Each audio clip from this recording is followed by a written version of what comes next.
John O'Sullivan, who was an Australian electrical engineer, was encouraged by Stephen Hawking's theory of evaporating black holes and their subsequent radio waves.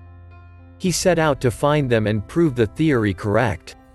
Whilst doing so, he found that these weak signals were hard to distinguish from the louder background radio noise of the entire universe. These signals had traveled such vast distances and were so small and distorted by the gas and dust of space they had passed through.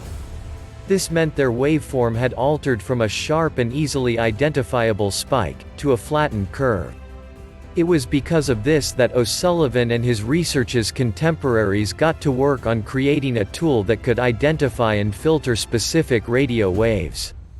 After lots of hard work, O'Sullivan and a colleague were able to create a tool based off a mathematical formula which would help them find these waves, blocking out the extraneous radio signals to identify the useful ones.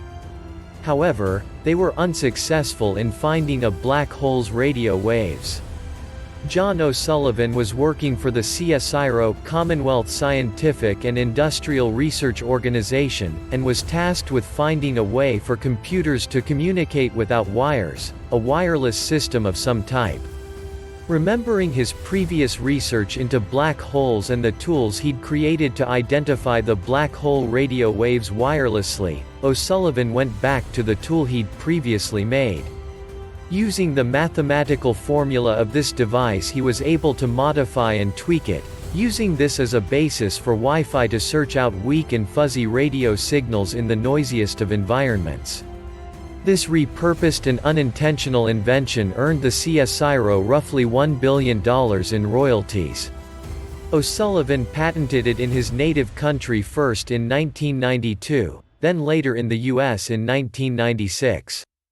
So, greatly appreciated to Stephen Hawking for inspiring John O'Sullivan to accidentally give us all Wi-Fi.